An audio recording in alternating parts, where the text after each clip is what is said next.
highlights from last month's board meeting included the board unanimously approving a contract amendment for final design services for the BRT and approving the $4 million funding agreement with the City of St. Petersburg to support the BRT. The board also unanimously approved the purchase and installation of the protective barriers in all PST buses for the safety of all bus drivers. Debbie Lewis, this is not right, Leus. That's right. Because I even asked about it. Chief Financial Officer presented the draft budget for fiscal year 2020, which we look forward to and hearing about on today's agenda. Brad, how are you, and do you have anything to share? I think that covers it pretty well. We're making really good progress on the first rapid transit project in the whole Tampa Bay's history, the bus rapid transit in St. Petersburg. But there was lots of discussion about that.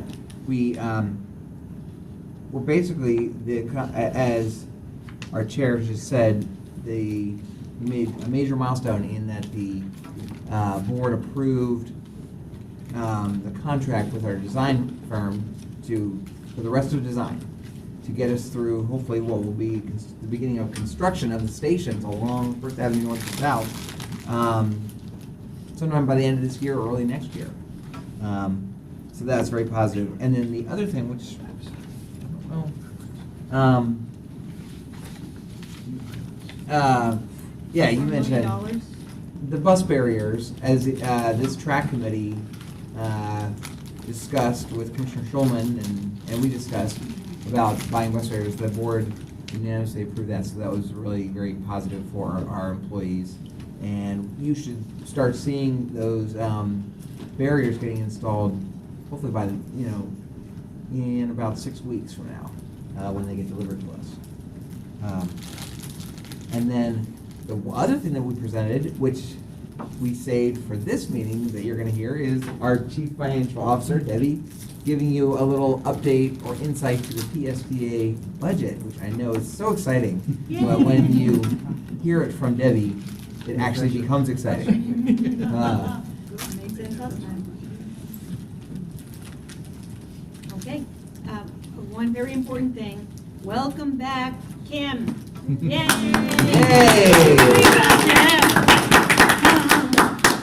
Now that was important. Now we'll just get to the regular stuff.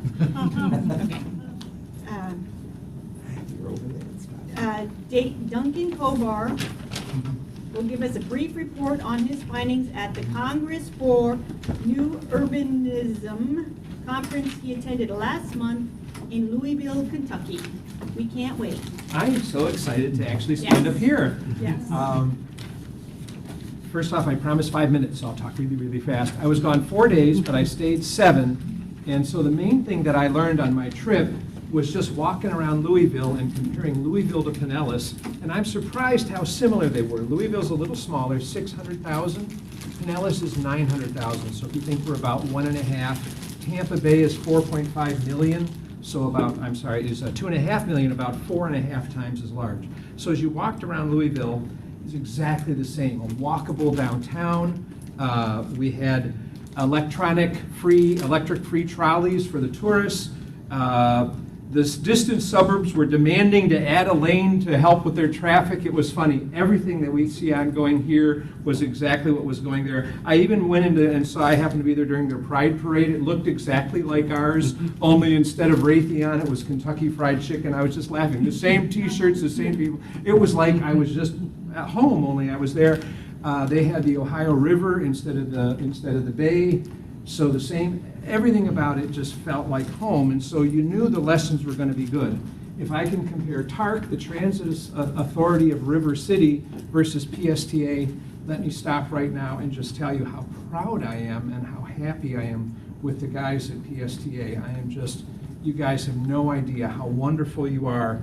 And it's all these little bitty things. Their buses were pretty much the same.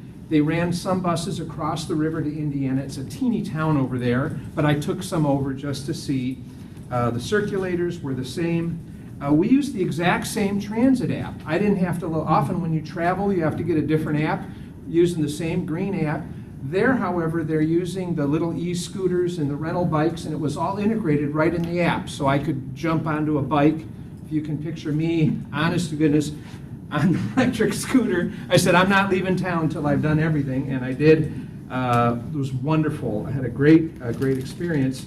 The drivers were the same kind of attitude, happy people. I talked to riders, they were happy. So all of that was pretty much the same. But what I didn't find was that the drivers were not as customer friendly.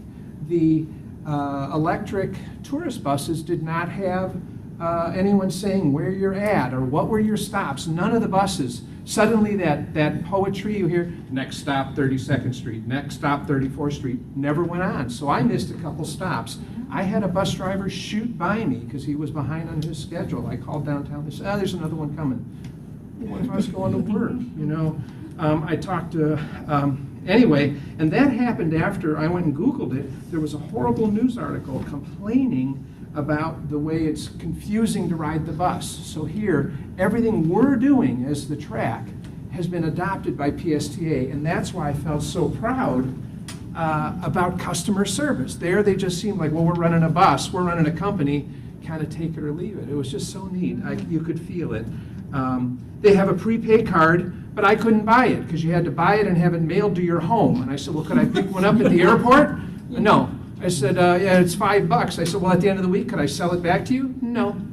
You know, it's like, how could you know, just total that little things. Anyway, so let me tell you about the presentations I went to. A lot of them were about form-based zoning, which isn't, you know, transit. It's about this new thing about quit building buildings that are like a McDonald's that looks like McDonald's, a Denny's that looks like Denny's. If you've ever been into an optometrist that you look and say, that used to be a Pizza Hut, or you've been in a shoe store and say, well, that used to be a Burger King, that's wrong. That's the trouble with America right now. When you walk into a strip mall and it doesn't matter what went in and went out. It used to be a comic book store, it used to be a Hallmark store, now it's a vape store. It's form-based zoning. Anyway, I'd be glad to talk about that later. Went to a bunch of stuff on affordable housing, and I just did not leave there hopeful at all because the prices are going up and people don't know where they're going to live. The stuff I saw on affordable housing used the term, I lost it, Katrina cottages, which we know as tiny home mobile homes. And these people are stacking them and building apartments, and they're building whole subdivisions with them. And again, I'd be glad to talk about that later. It has nothing to do with transit, but everything, I was hoping to find that golden key that would make me feel hopeful for affordable housing, but I left Louisville unhopeful. I won't say depressed, but I'll say unhopeful. As far as transit goes, oh my God, curbs. Curbs, curbs, curbs. I remember on Thursday I said, if one more person says curbs, I'm going to slap them. Why curbs is because cars are going obsolete, right? Auto vehicles, Lyft, and buses, transit, everyone's obsessed with curbs. To get people in and out, we're done with parking. We can't have parking. We need those curbs for the UPS guy, the Amazon delivery. And so now you pull all those parking meters out, suddenly it's like, well, where are we going to get our revenue? Oh, well, we'll start taxing people to use the curbs. So your taxi fare, and we're going to tax Lyft to pay for the curbs. Oh, well, what if I drop my wife off? Now there's going to be a cop saying, hey, you can't drop in the red zone. You know, so we're going to be doing like in the night, picking people up in front of the restaurant. If you can, oh my God, I saw 5 different presentations on curbs. But one of the neat ones, what I left there thinking about was, if you think of the airport, pick up and drop off. I'm here to get my mother-in-law at the, and that's what it's like only everywhere. Countryside Mall, Sundial would be like that. So you go to say, I want to go home, Uber, and it says, oh, well, don't go to the street. Go to section B6 and look for a red Toyota. Okay, because if you go to B5, there's going to be a blue Pontiac to pick somebody else up. It's going to have to be that technology. And when I said, what? A guy said, yeah, we're doing that already right now in Orlando at rush hour. We're using the bus I'm sorry, not at rush hour, at bar close rush hour, at the 2 a.m. rush hour. Oh. We're using the bus thoroughfare, the bus lanes for send the bums home at 2 in the morning. It was amazing. So that's already happening. Curbs. While I was there, I bumped into citizens, well, of course, bumped into them. I was like a moth. Amazing, I met a group from Phoenix. Phoenix is doing right now what we did at Greenlight. They have no rail. They've got their rail in 2/3, and they're trying to do the last third, which of course is going to suck the people in.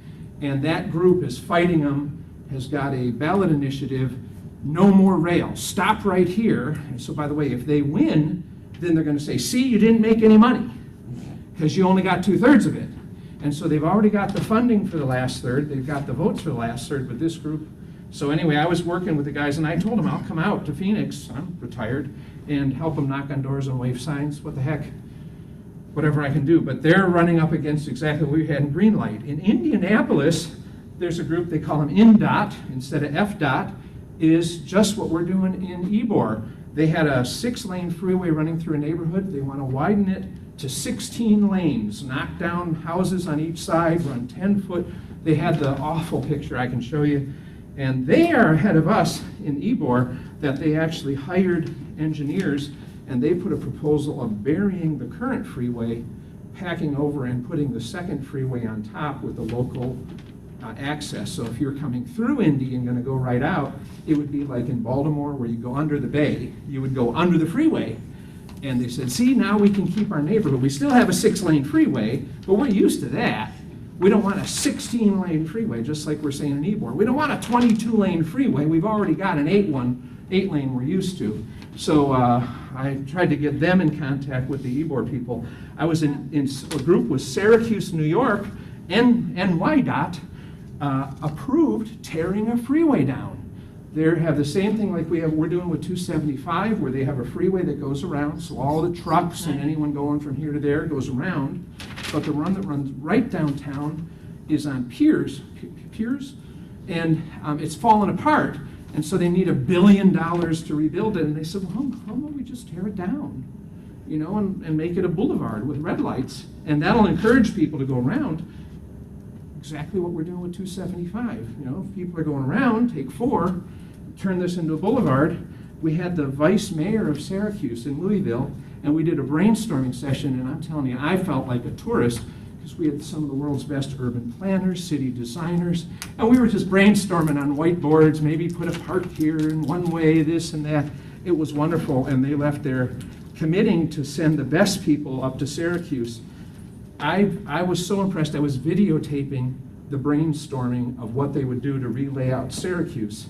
And of course, she was thrilled. While I was there, I met Louisville people who, just like us, lost. They had proposed ripping out the Riverfront Freeway because there's plenty of freeways, and they lost the Riverfront Freeway, and they built a $1 billion bridge over to Indiana that is now proven true. They predicted 50,000 cars a day, half the number of cars ride on it, and there's no pleasure in saying, we told you so, you wasted all that money, you wasted that bridge. So that's the kind of stuff that I was involved in, rubbing shoulders with wonderful people, activists, all of them applicable, exactly what we did here, but the big one was curbs and activists. That's what I ran into. If I can tell you these last 2 things, the CNU transportation groups are having a summit in the fall. I said, when? Fall. You know, mañana, fall. So I'm going to go in DC, and it's really these same groups, I think, to advocate. I don't know what they're going to do, but I'm going up, and I'm not much of a help, but I sure listen a lot. And then you should know, so by the way, we're all welcome.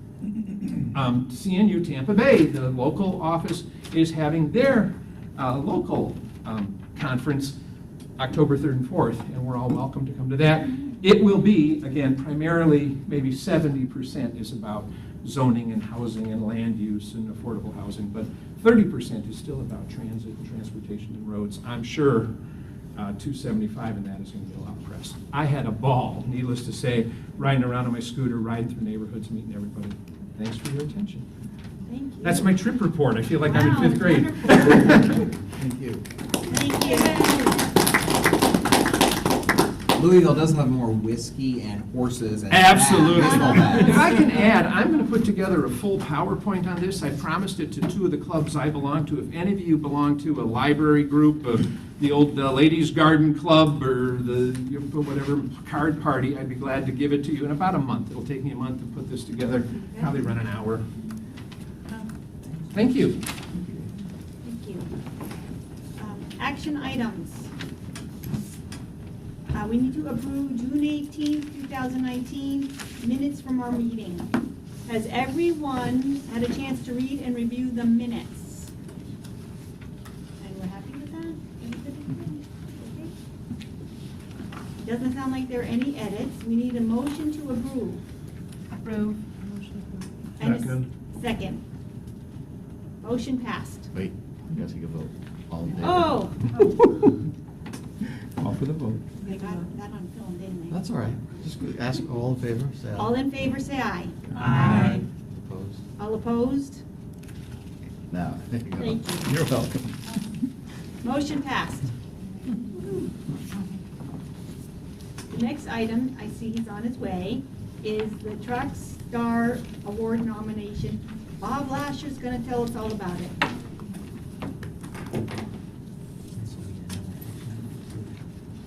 Oh.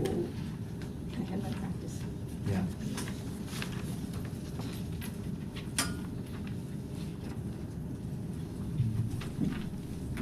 This one comes in from the city of St. Petersburg, and you should have paper in front of you. The nomination, it did check off all of our criteria. Came from Kyle Simpson, and it's along MLK Street from 30th Avenue North to 4th Avenue North. Those also encompass the routes 9 and 22. And I'll give you just a brief synopsis of what he wrote up, because it's part of their Complete Streets program. You've got 7-foot buffered bike lanes. It used to be 2 lanes of traffic. Now they cut it to 1 lane, but they've added wider bike lanes, 5 enhanced crosswalks. Those are the ones with the yellow warning lights, and a median refuge island. Also, because of the lane elimination, has allowed for more turn lanes, left turn lanes in the median. They worked with PSTA to consolidate some bus stops and then locate bus stops in conjunction with those new enhanced pedestrian crossings. The project resulted in, from what Kyle says, safer and more comfortable sidewalks, better pedestrian crossings, and access for transit. So, at this point, Can Yes. I add that it raised a lot of hackles among the locals when they didn't know about it? It is, it went from 4 lanes, 2 and 2, to 3. What is it, 2 outbound and 1 inbound? And in the end, it's exactly what everybody said. There's more than enough space. When you have 2 and 2, people just race. They just drive faster. They're driving a more normal speed. And the number of bicyclists and people walking to the restaurants and the stores, it's turned this back into a neighborhood. It's delightful. this is a buffered bike lane. Yes. You can also see it here, it's nice and wide, and the access, and only 1 lane, but you've got the turn lane and then the 7-foot wide bike lane, so you can see it there. Yeah, I love the buffered bike lane. It's so much less terrifying. I can. I live right over there, so I've ridden up 9th on my bike before. And I'm like, okay, cool, I don't feel like I'm in immediate danger of getting run down at any second. I'm glad to hear that. And that was balancing the residents against the business owners who said, well, we want the cars so they'll drive up and buy stuff. And you said, well, no, we want the residents to be able to walk around with their baby carriages and their And I ride my bicycles. bike to buy things. Yeah, Make it exactly. easy Exactly. It's wonderful. All Well, right. if there's no more discussion, you could get a motion to, I'd like to make that motion. Seconded. I truly support Complete Streets. all right, we have a motion and a second. All, that already happened. All in favor, say aye. Aye. All in, not in favor, say nay. Nay. Motion passed. Moving on to information items, we are pleased to have Debbie Leos. I'm sorry, Chief who Financial- will we give the award to? City of St. Pete. So the council at one of their meetings then? Yes. Okay, great. And I will let you know once that's set up, when, date, time, everything, all about that. Great. We have to print up the plaque first. Sure. Very good. Okay, Debbie's ready to go. I am. Well, I'm Debbie Leas. It's a tough name to pronounce. I've got a lot of vowels in there, and it's a made-up name, so. But I'm the Chief Financial Officer here, and one of the things that my team is involved in, along with all of our directors and chiefs, is developing a budget, not only for 1 year, but usually 5, and we concentrate on the next fiscal year. So today we're going to be talking about our draft budget for 2020. Now, that gets voted on in September. We have public hearings in September. But our process starts usually sometime in the spring. So we are constantly working on different bits and pieces of the budget that we may bring to the board, like the health insurance, the capital budget, different personnel changes. All this is done in little bits and pieces over a number of months. And we have a very large budget, which is why we take our time in looking at it in quite a bit of detail. Our proposed budget for next year is $86 million. And some of our focus for next year is going to be on looking at strategies and also a lot of collaboration for PSTA and transit in general throughout the Tampa Bay region. So we're looking for financial partnerships, which I'll explain as we go along. One of the things is because we get very detailed as we go through the budget process, sometimes it's, I think, a good thing to say, step back and look at PSTA as a big picture. We do quite a bit here. As you can see up here, we have approximately 210 buses. We run over 40 routes, running 13.6 million revenue miles, 892,000 hours of service. We have a lot of passenger amenities. We also have park and rides, transit hubs, customer service centers, and of course we have our DART service. And one of the things we've learned about our riders is they really love us. You can tell by my two little happy people up there. And we have done customer surveys to be able to tell this. One of the things that I start with is the budget for this fiscal year that we're in, which is fiscal year 19. Our budget runs from October 1st through September. This year, when we adopted the budget for 19, we had a $1.7 million deficit that we were working with. The board has tasked us with trying to find ways to save money, and right now we are on target to do that. We've saved so far about a little over $1 million during the course of this fiscal year. I've listed out some of the areas in which we're doing that savings. We get savings because we're combining procurement, our purchasing with other agencies. We're locking in fuel prices because that's one of my big costs, as you will learn. We're using our grant funds in different ways and our own money to save money. And by that I mean I could spend money on our engines and transmissions using federal funds. When I do that, there's, I'm not joking, about 24 pages of additional requirements. If I use PSTA's money, it cuts it way back. By doing that, we have saved millions of dollars to do that. So we have to be very creative in knowing how to use our money to the best advantage. We've had a lot of accomplishments this year. We've had national awards, both in marketing and in our maintenance department. We've put those electric buses into service in downtown St. Pete. We've started the Healthy Hub. Our mobility on demand rides have gone up significantly. We're progressing, as I think Brad said, on our BRT project. And we have won a lot of discretionary awards. So we're competing with transit agencies across the country. And we've been very, very successful this year. And of course, as you well know, our board, with your support, has voted to maintain service that we have going forward. So this year has been a year of meetings. That's what Brad and I decided. We started out with a blank little slide up here. We said, what did we do this year? And we came up with one answer. We've been in meetings all year, all day, all year. True? That's what we did. We said, and then we said, well, what did we get out of it? And we started thinking about it, and we said, wow, we've really been collaborating with a lot of great entities who've been supportive of PSTA. The county, Forward Pinellas, City of St. Pete is bringing forth about $4 million for the BRT. We have FDOT, $9.5 million for the BRT. FTA, we're in the process to getting grant funding for the, again, for the BRT.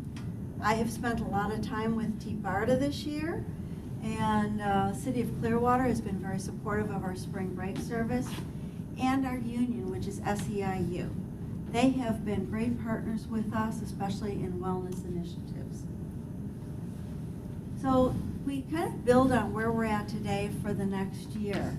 And what we want to do is continue to be very efficient in providing our services. We are actually one of the most low-cost transit authorities in the country. So our $86 million, though, to maintain the service we have this year is going to use a small piece of our reserves to be able to make that work. And what I want to do is take a look at our expenses in two different ways. One is looking at it by expense categories. Where am I spending my money? And then we'll look at it by who in this authority is spending the money. So when we look at this, our wages, union, and admin, and our fringe benefits takes up 60% of all of our costs. That is then followed by our purchase transportation, which is Jolly Trolley, and our DART services from Air Ride, followed by diesel fuel and some other services. So we've got a couple big expense categories that are out there. One of the things that I like to think of is, I think all costs are manageable, but some are manageable to a greater extent than others. So we kind of talked about it and put it into two categories. Once we've entered into a union contract, I'm locked in for about 3 years. So I might have flexibility at that moment in time, but once I'm locked in, I'm locked in. We have same thing, well, benefits I try to do every single year, but I don't necessarily have control over what's happening with the pharmacies out there, which is one of our biggest costs. We look at purchase transportation, DART, Care Ride, and Jolly Trolley. Once you lock into those contracts, again, you're locked in for a number of years. Insurance, well, if we have a bad hurricane season or natural disasters, that affects everybody's insurance. Diesel fuel, I try to lock in rates to save money, but if something happens in the world, I don't have control over those fuel rates. And utilities, again, utility rates I don't have control over. So there's things we can adjust, but do we want to? Do I want to do something different with maintaining our buses? I don't think so, because I want to provide a quality service to you. Training and development of our employees. We have a lot of assets, we have got buildings here, but our biggest asset is our employees.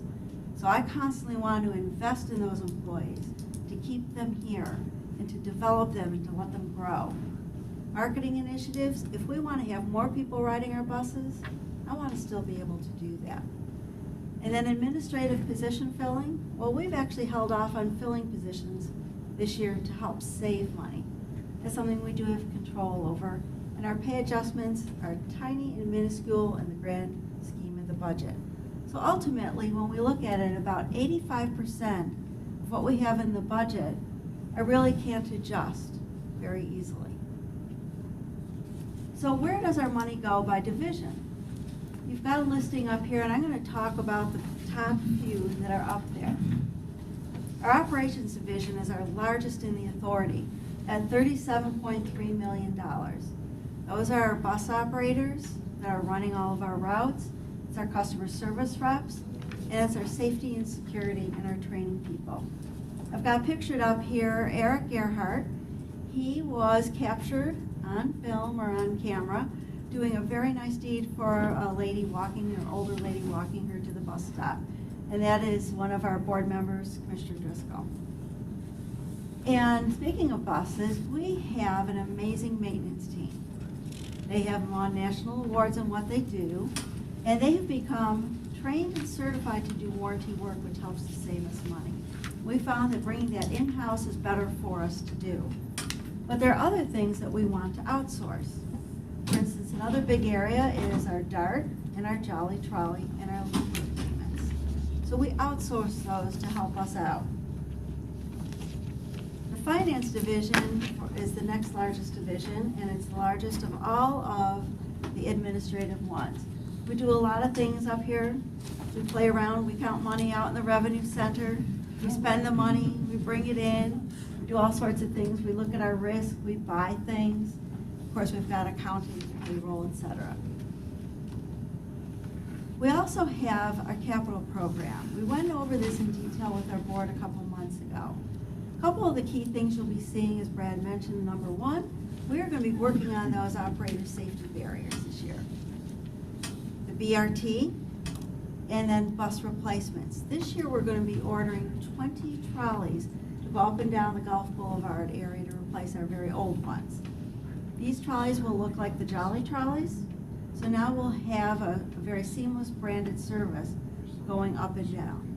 That also helps to save us some money. So how do I pay for all of these great things? Well, our largest revenue source that comes in to help pay for all these expenses is our property tax. So we get about $53 million in next year for property tax. The next biggest area, both fare box revenues and state grants, are about $10 million. So we're counting on all of you and make sure everybody pays their fare. One of the things I would like to point out, even though it's small, is our federal grants. We get money in and we set aside only a small portion of it for operations. That's because it's much better to invest in an asset that's going to last for 15 years like a bus than it is for a one-time expenditure. I'm very proud of this organization. We have not changed that dollar amount, give or take a few dollars, since 2011, 2012 when Brad got here. So as we look forward in our budget, where we're at, let me explain what this chart is. At the top of each of the bars, we've got a number, and that is basically our operating budget for each of those years. The green in there is the money that we get in from our normal revenue sources, our property taxes, our passenger fares, and grants. The yellow on there is what we're taking out of reserves to maintain the service we have today. You can see it's just barely visible in 2019, just a tiny bit more in 2020.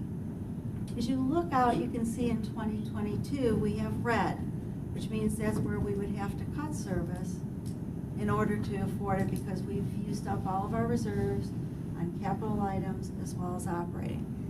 That's why the collaboration I talked about is so important, to find our funding partners this year to ensure that does not happen.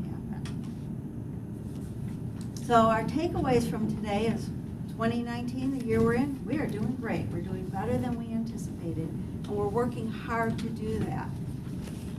That's going to be affect next year in a very positive way, and we're going to continue to work on those efficiencies. We have no service cuts planned, and our capital plan is also what we need in our priority investments. So that's really about it on the budget, but I'd entertain any questions and nobody fell asleep, so I'm thrilled. It's tough to go through numbers. Any questions? Yes? First off, this is great. You've said all the things I want to hear from a public entity, which is you're not outsourcing to save money and risk quality. That's fantastic. And to hear you say our employees are our main asset, if you think about privatizing prisons, privatizing schools, where they say employees are our biggest expense, let's squeeze that, which is the totally wrong attitude. So I love hearing you say employees are our best asset. In terms of revenue, I know property values are skyrocketing again. We're back on another bubble like we were before. Is there any way to project that every time a home sale goes through, the value goes We up? let the property appraiser do that forecast for us. Okay, and is that where those green bars? And those green bars, that makes the biggest piece of those green bars up. So we just, in July 1st, we get a notice from the property appraiser saying this is what it'll be for next year. The county also does a forecast for about 4 or 5 years out. Okay. We go by their numbers because they know more than we do. Absolutely. Good question, thank you. Any other questions? Are those numbers more aggressive than they've been in the past? Were they 2% before and now they're 5% kind of thing? Is that? They're actually even well above the 5%. They're more in the 7 to 8%. You No, I think 2010, 2011, you were here in Pinellas County looking at negative. You were Wow, going backwards. okay. So we've been slowly coming up. Okay. I'll just add one of the things, based on the chart that Debbie has up there now, about how the transit is paid for in Pinellas County. For Pinellas County, I've been looking just recently at the other transit systems in Florida. If you go outside the state, some transit, some cities, the pie chart looks a lot different. Like Maryland, Delaware, New Jersey, the state runs the transit throughout the whole state. So the local cities and counties don't have to pay anything. It's just, they get it. But, should be nice here. But in Florida, almost every city's pie chart looks exactly like ours. Miami-Dade, Fort Lauderdale, Palm Beach, Hart, for now, and PSTA and Jacksonville are the largest, and Orlando, all look the same, except some of them have a much bigger federal grant, that gray. Like Debbie said, that's sort of like, I don't know, being on drugs. It's not good for your long-term health because that is the only money we get, and the more you spend on operations, the less you have to buy buses. But of course, the formula for every transit system in Florida is the same as far as how much the percentage that the state grants pay for is all around 12%. I was just looking at that. Good insight. Gainesville is interesting because like 89% of their pie is paid for by University of Florida Right. students, tuition money. And the students get to ride for free, and they pay for it in their tuition. Interesting. So like 90% of the ridership in Gainesville is by students who live off campus and maybe don't have a car. So All right, any other questions? Well, I appreciate you staying awake and asking some. Yeah. And if you ever do have any questions, just let me know. Any other business? Oh, I have one question. It has, Go ahead. when we pick up the bus down here, we've noticed that they're not parking they're not parking in a particular area. And Teresa and I have missed our bus because he's not usually where he's supposed to be. And he just, he parks wherever and we don't even see him. Just down here, they don't park. 52. Yeah, the 59, it just sort of, it used to be, I don't know. it used to be assigned to a shelter. Thank you, I to the cannot shelter. talk right now, but And yes. Well, actually, Brad, we've gone back to the sign shelters over here at the lay-by. It was pretty much like a free-for-all if she's talking about the lay-by. Oh, I'm Yeah, aware. see, I'm not- It's a problem. I'm not good at I don't think all the explaining it. drivers know that we've gone back to the old system of they're supposed to go. It seems like it's getting better. Let me. Okay, because But no, thank we you had, for- we had to flag it down. Last meeting, we were running after the bus. Hold on, He stopped. But he stopped, but the fact He is, was out. yeah, he was going out. That was an experiment Okay. that Failed failed. experiment. That we're trying to Okay. walk back. I know I and didn't go back explain to it the old. right, but it was sort of, we missed a bus sometimes when they were in a little I think experiment. you have to hunt all around to make sure you're on getting every bus. Yeah, well, we were so used to going in one spot and then it's going somewhere else, you don't see it because it should be here kind of thing, that's all. But thank you for that answer. Question for you, Brad. Are you guys involved at all with the planning board, with Forward Pinellas?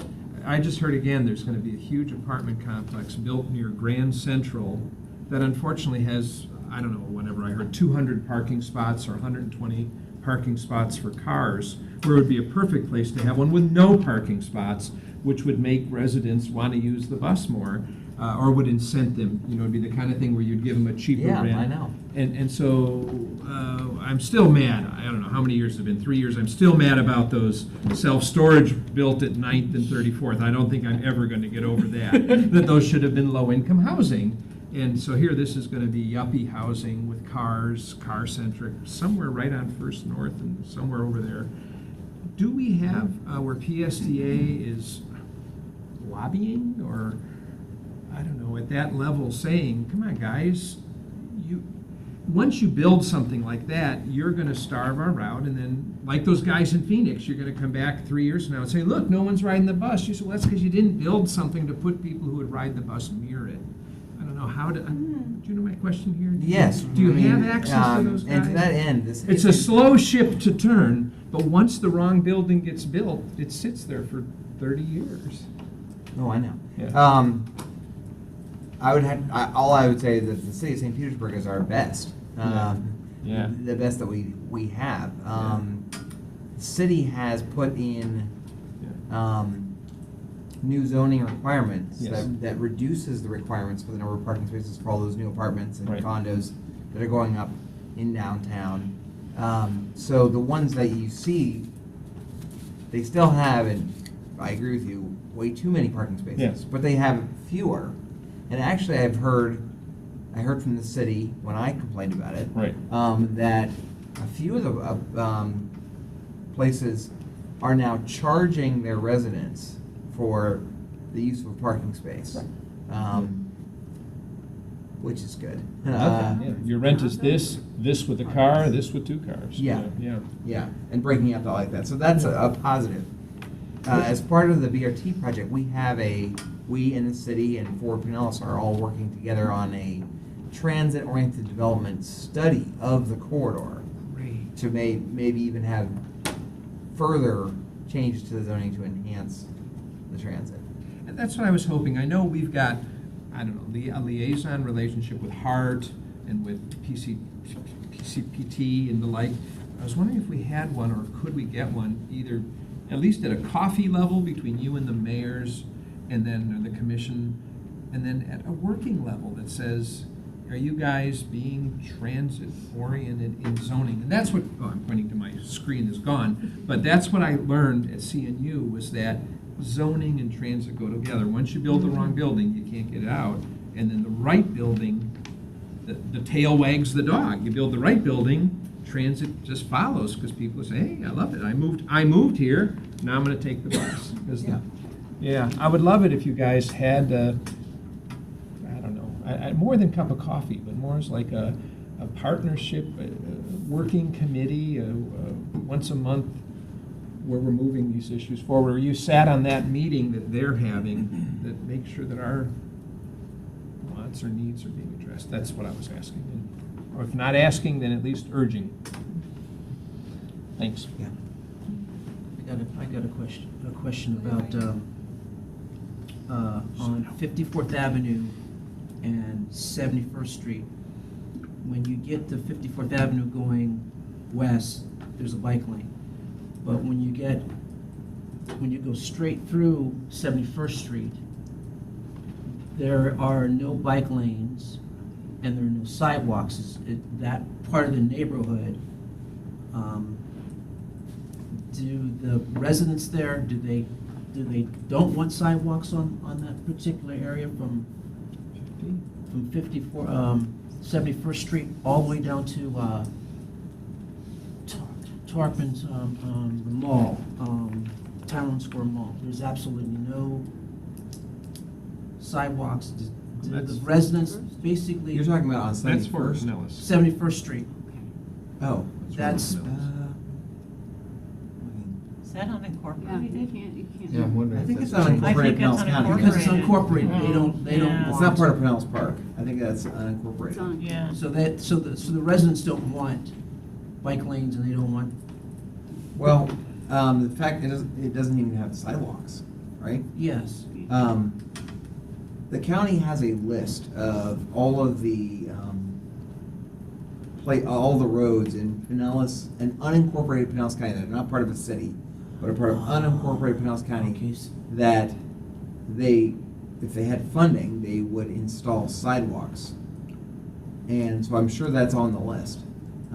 They have every street that is built in unincorporated Pinellas County, which means it's not part of a city like St. Petersburg or Pinellas Park or Okay, that's Clearwater. not, it is a residence, but it's unincorporated, it has nothing to do with businesses or, look, Well, I mean, the sidewalks are, there's a right-of-way that's owned by the county that's usually a little wider than the paved road. It includes some of the grass in the people's front yard that they can build the sidewalk on. okay. If I can take a stab at it, I'm the liaison to Forward Pinellas, and there is a spreadsheet that is, 700 pages long, 10 items per page. Every city, Gulfport, Tarpon has their items, and then for the places that are nowhere, whether it's up in Palm Harbor or I guess this little piece, the county commission does it. And they've committed every corner, every stop sign, every sidewalk is in there. And you'll hear someone say, and you think they're joking, oh, they've committed to put sidewalks in our neighborhood in the spring of 2028. And you think they're pulling your leg. But if you go look, sure enough, it's all laid out by priority. You've seen us stuff here. You get 2 points if there's a school and 3 points if there's a red light. And so it's in there somewhere. It might be next month, it might be 5 years from now. Because the county has committed to put sidewalks everywhere. But there's only so much money, and then bike lanes everywhere, and paving sidewalks in all the parks everywhere. And when you see this book, I'm just floored. Every time they hand me one, I say, quit handing it to me. I'm not gonna read it. I'm not gonna look through it, and it's huge. And in the old days, every city had one. So you had to go say, hey, Gulfport, hey, St. Pete. And the county now, through Forward Pinellas at least, rolls it up. And that was important. So like if they were coordinating Nursery Road that went through 3 cities, they could all work on it together. Belcher, Yeah, it's fantastic. Belcher stops at 54th Avenue and then it turns into 71st Street, which goes straight to the mall. So I guess if there's no church there, there's no school there, And I can there's no help you. funding. I can help you look that up on the web. It's just Yeah, okay. one. It's almost insane the amount of detail. Is that Again, Park- every stop sign, every curb, every sidewalk. Is that Park Boulevard where it changes, or is it 54th? I thought it It's was. 54th, it changes at 54th Avenue. Okay. Because they've got churches there, schools there, so you're gonna have bike lanes going west, but when it changes from Belcher to 71st Street, there's nothing there. Plus it's unsafe to try to catch a bus because the stop is right on the edge of the road, so, especially at night. It can be very I think dangerous. the name of it changes at Park Boulevard from That's what I thought. Belcher to 71st, but the sidewalk, Yeah. there's no lane, there's no sidewalk. Maybe all the way to Park Boulevard? Yeah. All Because the it way goes down. from All the Largo way down. into All the way. unincorporated, and they have way different budgets. Unincorporated is, Okay. They're doing everything. That's what, now I understand, incorporated, that makes sense, okay. I have no other questions. it's huge. I only have one thing on my mind. When I went to that board meeting, which was all full of good information, there was a group of people who were not happy with BRT, remember that? Oh, God. One after the No, other. The red shirts? The red shirts? PTSD. And when I hear from you guys, except for these people, it's still a great idea. Their concerns are parking, their concerns are crime, their concerns are making turn lanes, and they can't park where they usually park, and their car's gonna get hurt because it's no longer right in front. We're good, I mean, the board knows what it's doing, right? And those concerns can be alleviated from these people. Hopefully they won't come back. Oh, no. Oh, they'll be back. I think they'll be here, but, When They their have a lot house to builder say. can't make it to their beach condo, they're gonna. There you go, okay. Yeah.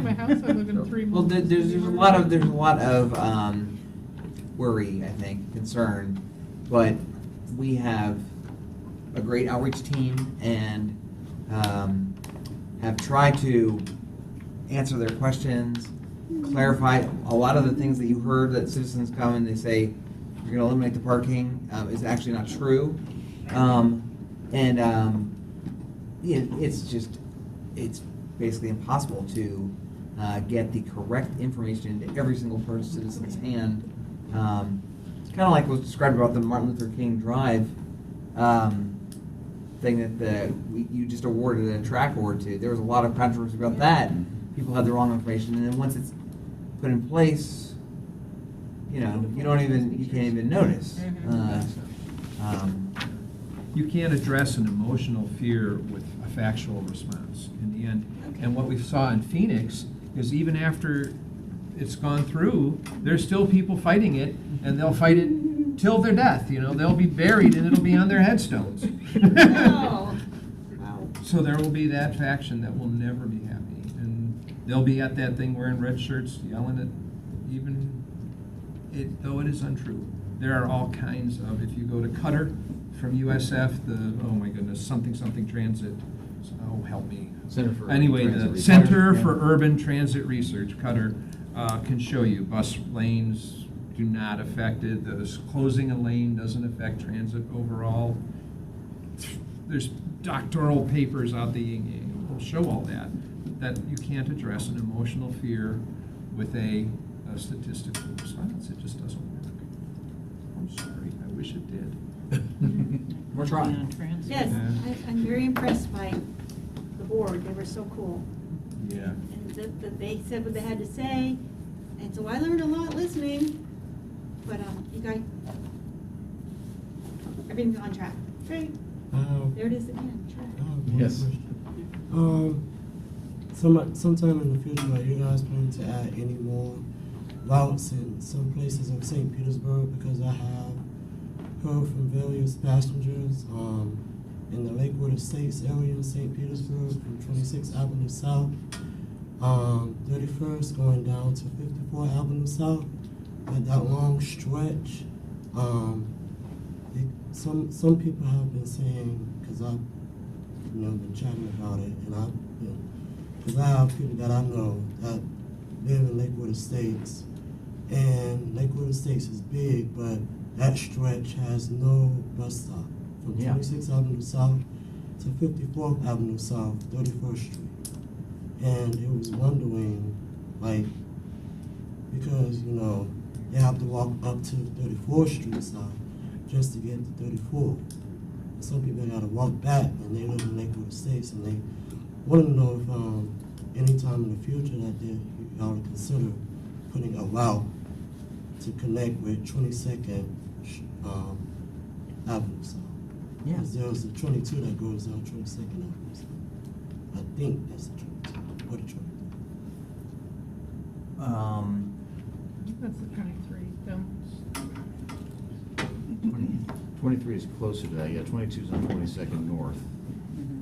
No, 22nd It's definitely Avenue South. There's a bus that goes on 22nd Right, Avenue that's South. not- that that's goes not the 22. downtown. I'm pretty sure that's the 23.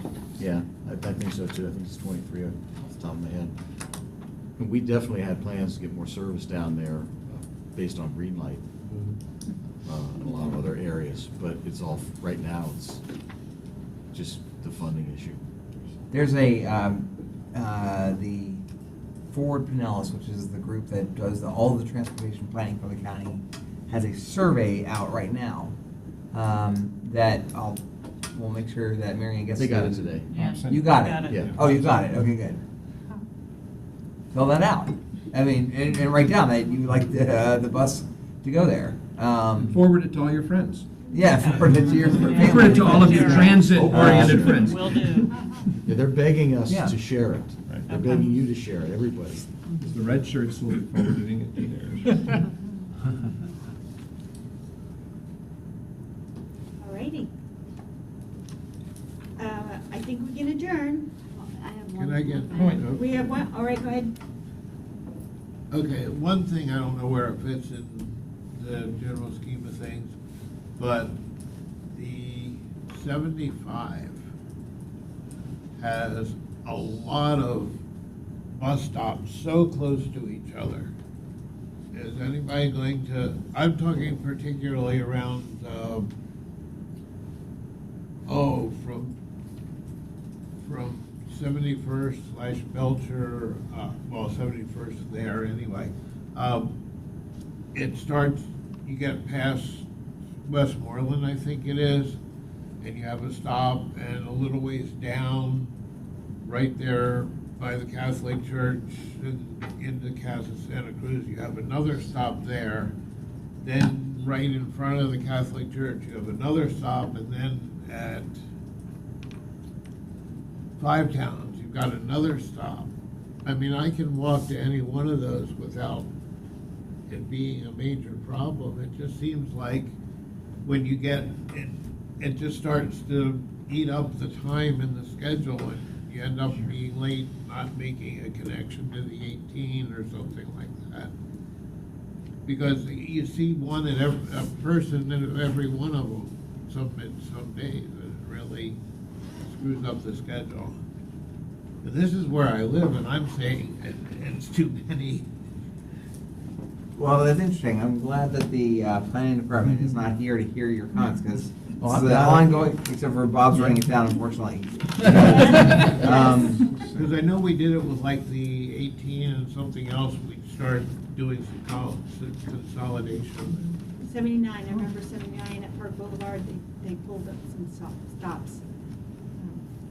Which I noticed, because I usually stop and it Yeah. disappeared. I remember the day. But I we're mean, okay. I wouldn't mind walking to any of them. A year ago. Right, I mean, as you know, They do- it only is a problem if there's, the bus doesn't stop if there's nobody waiting. Yeah, but the problem is, you get somebody here, somebody here, somebody Right. here. If I see Um, someone at the next stop and I have time, I'll walk up to that one or down to that one, just so the bus has to stop one less time. It's so benevolent of you. Well, it helps all of us in the long run. I have problems connecting to the 18 Well, yes, you mentioned that. because of that. It's tight. And you just start picking up people so close together. We'll look at that. I think most of the stops that we have eliminated, our records show that over the last year, like 0 people have boarded there, or 1. And started with those stops to try to eliminate Yeah. that. And then where you get one, it starts to get, well, can't they walk 50 yards more instead? 50 And yards. have 2 people, 500 feet is not so good. yeah, Right. Which would be yeah. 200 yards. Bob has that noted. Yeah, I'll put that into our bus stop consolidation committee. See what happened. Was there a question over here? I just wanted to know what really was going on with the Flamingo fairs, if they're using it anymore. I used my card. I had a friend from Sweden that's been coming every year for 30 years. He's hardly ever been downtown. Years ago he went with his wife before she passed, and I said, you got to see downtown St. Pete, how big it is and all the stuff that's going on. And he goes back and tells all his people in his condo, because he's down here twice a year, a month each time. And they were kind of curious in it too. But he and I went down and we rode the looper stuff. Yeah. Again, I wore my uniform, but I didn't have any things with. Actually, there weren't many people there that day. I forget so much. Right before the 4th, wasn't busy that day. But they said there's only one looper. That the one. Yeah. But there's the other 2, there's 2 loopers, last time I was down there were 2 loopers and 1 bus, the electric bus. They go Okay. in within an hour. They're all And now on the they say it's looper. only going once an hour. Oh, no. So there's one looper But the route. driver told me, we only have one an hour, maybe it was just they were doing something during those 2 weeks or whatever. I don't know. They just put up new signs with, I think they're about 15 minutes apart now. So there had to be Right 2 or before- 3. All the poles there. Yeah, they have the schedule. They have the schedule on now. Well, there was a schedule, but I waited for a good 40 minutes for one bus. My question was though about the Flamingo fairs, because I used my card once, they bought him a day pass and stuff. Yeah. And I thought, I had my regular bus pass, but I thought I'll try the Flamingo thing. And they said, no, but he said, that's okay. I said, well, I got another bus pass. But then he came back and told me that that isn't any good anymore. Well, okay, so first So of I all. just wondered that, the other thing is, because they said, you know, that was gonna be to eliminate money and stuff, but Yeah. eventually everybody's gonna get it on their smartphone. There was So an the- email was update the that I got. Flamingo Fair just Same something here. that's Yeah. off It the described charts? that they're not gonna take any more, and then eventually you'll come back on board, you know, Yeah. paid and fully functional. So it's, There's still we're still working, and we are ultimately gonna go there. They did though, and I don't know all the details, but in order to properly test the next, you know, the app and the way that the whole Flamingo system works, is they had to take it offline, so none of us can use it right now. But that's just temporary. Yeah, I wondered. Yeah, hopefully, I have my other hopefully by bus. the end of this year, we'll be up and running, we'll be up and flying with Flamingo. But on your question about the Looper is free, so you don't have to use Flamingo. I know Or, that's free. This um, was when I was taking the bus from the Cat. Oh, okay, Beach. okay, yeah. Going down that my car didn't work, yeah. And also the difference between the one is PSTA, right? Aren't the other two? from a Well, different the company? Looper does have the electric buses. They have one, though, right? Sometimes there are two, okay. one or two, and then there are trolleys also on that route. The trolleys. They're all free, they're all on I the know. same Are single they loop PSTA? route. Okay.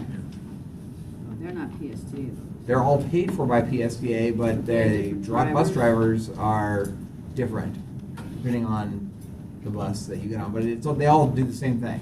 Well, the complaints I did get was tourists don't like the electric bus because they can't take pictures as they're driving. And, I mean, it's really, and the stops there are strange. They even have tip jars for the guys that are driving the other buses because they don't get paid by PSTA. The trolley does. I was stopped. That's what they told you. And I those noticed that drivers, too. let me tell you, those drivers were excellent, the ones that were on the trolleys. On the 'Cause they trolley. tell you everything about what's downtown. They've been doing it for a long time. They even give you a stop down they accommodate people. They'll even go a block over when there's older people that want to go to the, Chihuly. You know, Yeah. I was on a bus one time, he takes them over an extra block. I know PSA probably couldn't do that at all because they'd probably get in trouble for doing that. Like there was a stop right down by the hospital by Bayfront. Yeah. And you sit there for 10 minutes. And one guy told me about this. Well, the other guy says, well, I try to go from here to, not Dean's Landing, but it's where you can see Dolly from here, and there's a park there where there's parking, and there's a rest area, and people can get off and go to the bathroom in that 10 minutes and take pictures of all downtown, the water downtown. Just, there's a lot of turmoil I've seen, every time I've been down there, I've done it 3 times.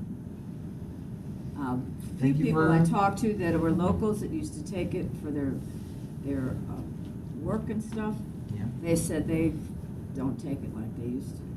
Heard that, I don't know, now this is what just I heard, now because it's free, do they still have a count of how many people are on? The it? ridership is up like 50 or 60%. It's gone up? Yeah. Okay, because the drivers told me, yeah. I know we're late, but if I can say about Louisville, they use the electric and they use the one with the overhead charge. Yeah. And part of my complaint about the drivers was they didn't tell you they were stopping to charge. So you're cruising down what looks like US 19, and the bus just suddenly stops. And just stops like you stopped at a bus stop, and a minute passes, 2 minute passes, driver looks at his watch, open the door, get off. We're all looking at each other like, what the hell is going on? Wait, like, did you get a flat tire? What's going on? You know, and then some guys, oh yeah, he's charging the bus. Well, why didn't you tell us? Why didn't you say, okay, we'll be waiting 5 minutes. And so by having to recharge, and they had to pick a place to do it, but that was what I was complaining about customer service, was where was that little speaker? There will be a 10-minute break while we recharge. It's a free bus. You could have jumped off and come back in and had a smoke or stretch your legs. It was just crazy. And I don't know. I did experience that nice stop down at the waterfront and Right. jump off and take pictures and jump back on. You know, it was free. What do you care? Yes, thank you for telling me about that. Yeah. We will And investigate. the trolley guy was just like Disney World. On your right, you'll Yeah. see the such and such. On the left is the famous such and such. And he knew everything. Yeah, you know, that closes at 5, so go there first, you know, or whatever. Just that goofy stuff. that First just- time I was on there, the guy, he said it was the first time he drove an electric bus. And he wasn't real sure about even where the route went. Now, that was a few months back. I didn't see much difference. Hopefully he's sure now. Well, I think he's a floater. He told me he's a floater when other people had to go. Yeah. Yeah, the trolley guys were delightful. Just like a tourist bus. So what's it? Okay, is everybody, can we wrap up? We all good? Because everybody's very pensive, but they also want to go. Let's go before we miss our bus. All right. The next meeting is August 20th at 4 p.m. August 20th. All right, we'll see you then. Thank you. Great job. Great job. No, it's because I have people next to me that come with my lip. My line is working in my mouth, whatever came out was Right. Yeah. That's a PSTA, I make a whole